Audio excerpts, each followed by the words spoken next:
Artigo 797. Excetuadas as sessões de julgamento que não serão marcadas para domingo ou dia feriado, os demais atos do processo poderão ser praticados em períodos de férias, em domingos e dias feriados. Todavia, os julgamentos iniciados em dia útil não se interromperão pela superveniência de feriado ou domingo. Artigo 798. Todos os prazos correrão em cartório e serão contínuos e peremptórios, não se interrompendo por férias, domingo ou dia feriado. Parágrafo 1º. Não se computará no prazo o dia do começo, incluindo-se, porém, o dia do vencimento. Parágrafo 1º. Não se computará no prazo o dia do começo, incluindo-se, porém, o do vencimento. Parágrafo 2º. A determinação dos prazos será certificada nos autos pelo escrivão. Será, porém, considerado findo o prazo, ainda que omitida aquela formalidade, se feita a prova do dia em que começou a correr. Parágrafo 3º. O prazo que terminar em domingo ou dia feriado considerar-se-á prorrogado até o dia útil imediato. Parágrafo 4º. Não correrão os prazos se houver impedimento do juiz, força maior ou obstáculo judicial oposto pela parte contrária. Salvo os casos expressos, os prazos correrão: a linha A, da intimação; a linha B, da audiência ou sessão em que for proferida a decisão, se a ela estiver presente a parte; a linha C, do dia em que a parte manifestar nos autos ciência inequívoca da sentença ou despacho. Artigo 798-A. Suspende-se o curso do prazo processual nos dias compreendidos entre 20 de dezembro a 20 de janeiro, inclusive, salvo nos seguintes casos: inciso 1, que envolva réus presos nos processos vinculados a essas prisões; inciso 2, nos procedimentos regidos pela Lei nº 11.340, de 7 de agosto de 2006, Lei da Maria da Penha; inciso 3, nas medidas consideradas urgentes mediante despacho fundamentado do juiz competente. Parágrafo único. Durante o período a que se refere o caput deste artigo, fica vedada a realização de audiências e de sessões de julgamento, salvo nas hipóteses do inciso 1, 2 e 3 do caput deste artigo. 799.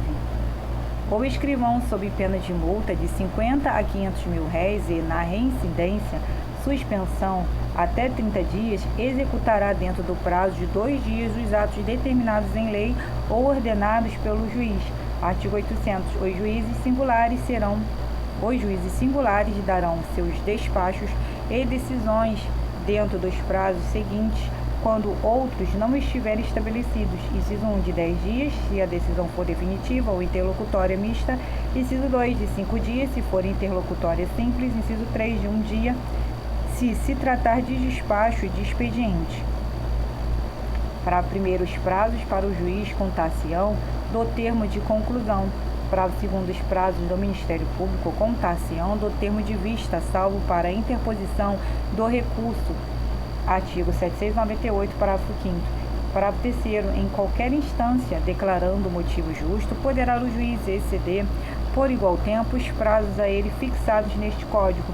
Parágrafo 4º. O escrivão que não enviar os autos ao juiz ou ao órgão do Ministério Público no dia em que assinar termo de conclusão ou de vista, estará sujeito à sanção estabelecida no artigo 799.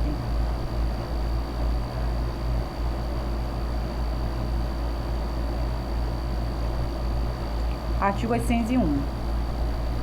Fim dos respectivos prazos, os juízes e os órgãos do Ministério Público responsáveis pelo retardamento perderão tantos dias de vencimentos quantos forem os excedidos. Na contagem do tempo de serviço para o efeito de promoção e aposentadoria, a perda será do dobro dos dias excedidos.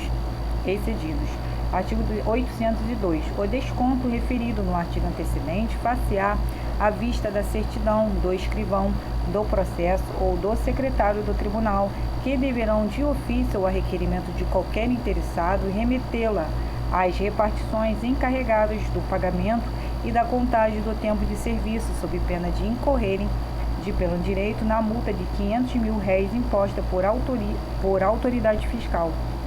na multa de R$ 500 mil imposta por autoridade fiscal. Artigo 803. Salvo nos casos expressos em lei, é proibida a retirada de autos do cartório, ainda que em confiança, sob pena de responsabilidade do escrivão. Artigo 804. A sentença ou o acórdão que julgará a ação, qualquer incidente ou recurso, condenará nas custas o vencido. Artigo 805. As custas serão contadas e cobradas de acordo com os regulamentos expedidos pela União e pelos Estados. Artigo 806. Salvo o caso do artigo 32, nas ações intentadas mediante queixa, nenhum ato ou diligência se realizará, sem que seja depositada em cartório a importância das custas. Parágrafo 1º. Igualmente, nenhum ato requerido no interesse da defesa será realizado sem o prévio pagamento das custas, salvo se o acusado for pobre.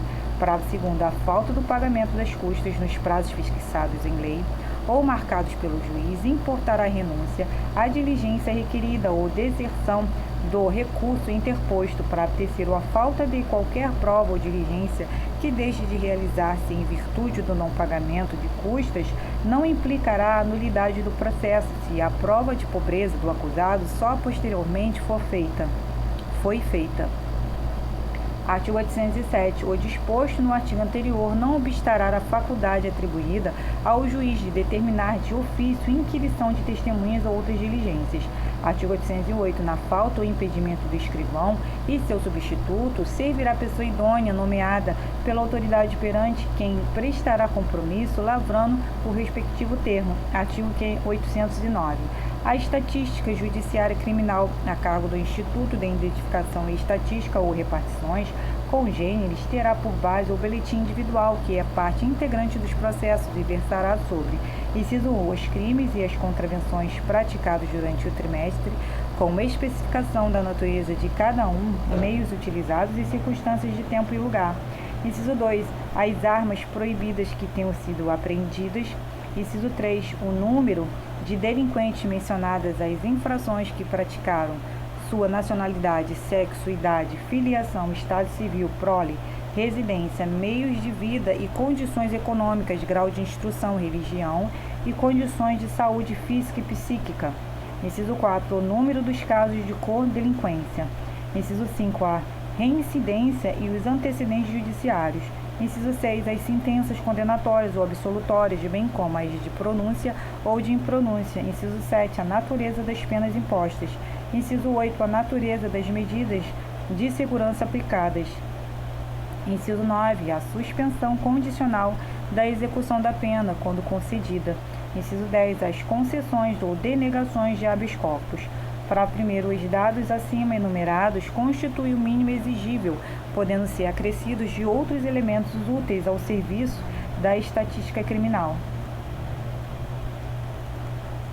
Parágrafo 2º. Esses dados serão lançados semestralmente em mapa e remetidos ao Serviço de Estatística Demográfica, Moral e Política do Ministério da Justiça.